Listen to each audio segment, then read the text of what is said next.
We will talk about intermittent fasting. Intermittent fasting means when person abstaining from food for a set period of time. First effect of intermittent fasting is burning fat because our body using fat for a food. That's why first effect of intermittent fasting is weight loss, and lots of people primarily use fasting for weight loss. Second important effect of intermittent fasting is autophagy. During autophagy, our body tries to repair DNA when it's damaged and digest damaged cellular parts. It looks like self-repairing process on the cellular level. So it's important because when you repair damaged DNA, you prevent cancer.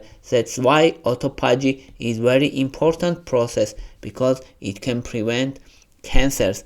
But prolonged fasting periods are important to induce autophagy because in many cases short intermittent fasting is not enough to start autophagy process in our body.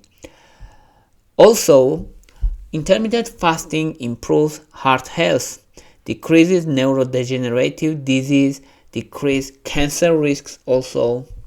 And now let's say what are the most common regimens of intermittent fasting. Most common and most popular is 16-8 intermittent fasting. It means you eating 8-hour window and fasting 16-hour window. It's very reliable method for many people. It looks like when you just skipping breakfast. So it's easier to adhere compared to other methods of intermittent fasting. That's why it's most popular. And usually people who want weight loss using 16-8 intermittent fasting. Another popular method is 5-2 fasting. It means you eating regularly 5 days a week, but you fasting 2 days a week, 2 non-consecutive days a week. It is 5-2 fasting.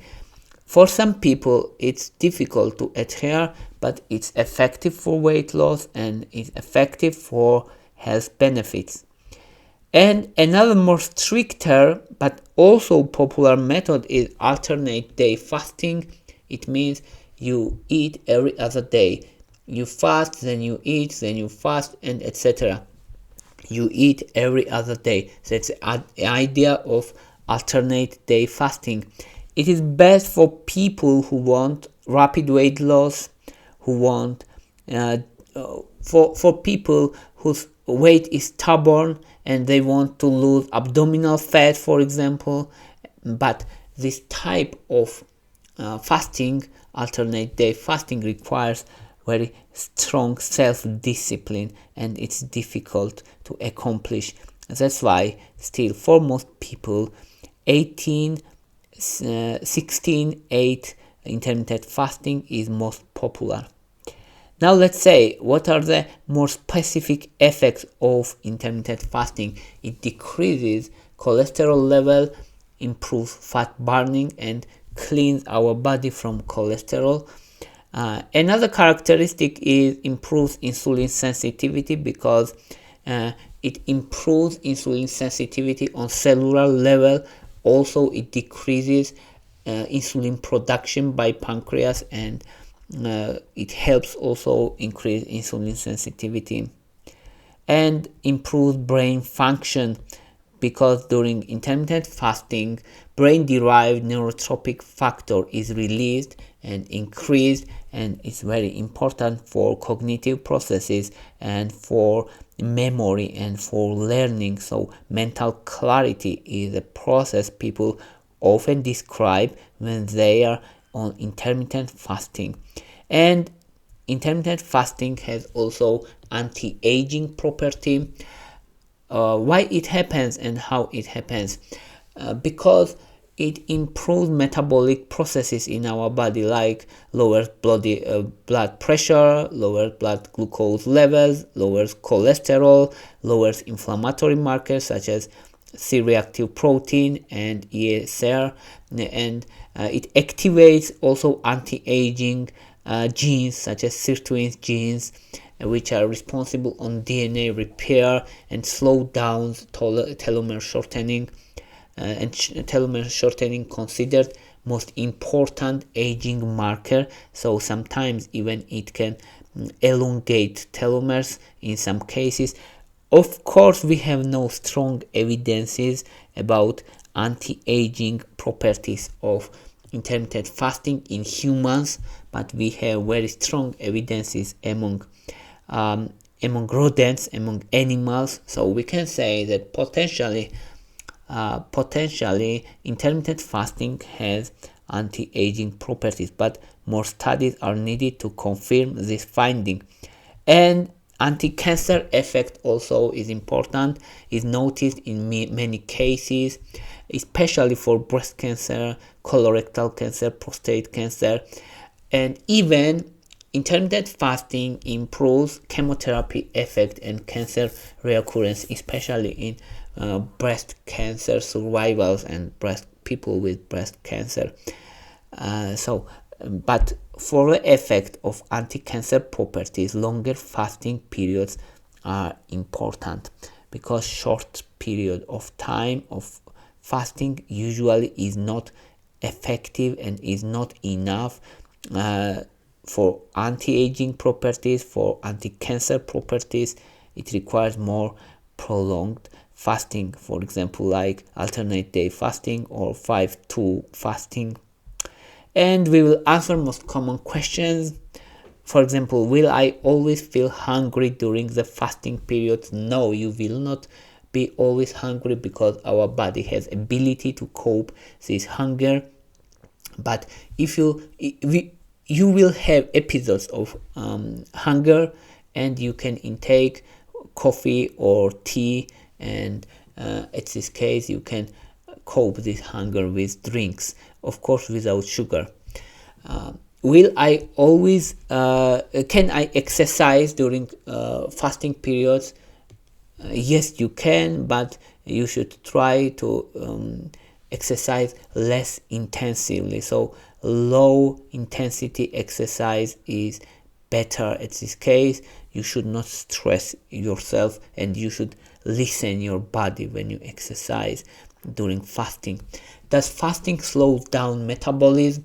No, fasting does not slow down metabolism. We have some evidences that it opposite increase metabolism because it burns fats. Because of ketosis also, it also increases metabolism. So fasting does not slow down metabolism. Maybe there is some short period of time when metabolism is slowed down, but in long term fasting is not slows down metabolism.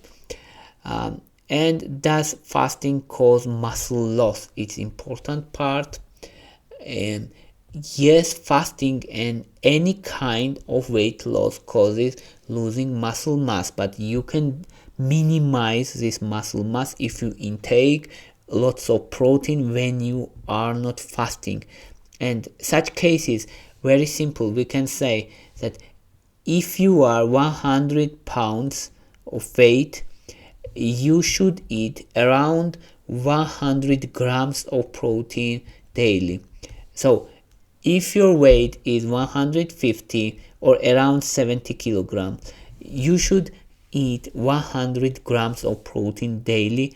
If you are more active physically, you should eat more. If you are more passive physically, you should be less.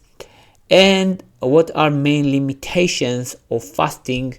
Main limitations are eating disorders. If you have eating disorder, you should avoid intermittent fasting, because bulimia and eating disorder can worsen because of fasting, because you may lose sense of true hunger episodes, and binge eating is a huge problem also, because fasting can increase your urge to eat.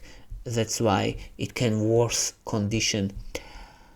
And pregnancy also is not, fasting is not recommended during pregnancy. And during diabetes, if you are insulin dependent, like diabetes type 1 or type 2, when you are insulin dependent, it's still possible to fast at this case, but you should be under medical supervision at this case, because during diabetes there can be important fluctuations of glucose.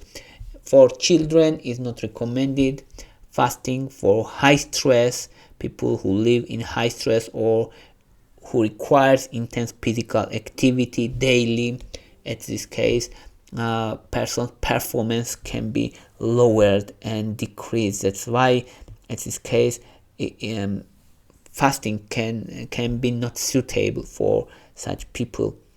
That's all I wanted to say. Thank you for your interest. Thank you for your watching. If you like my videos, please thumbs up.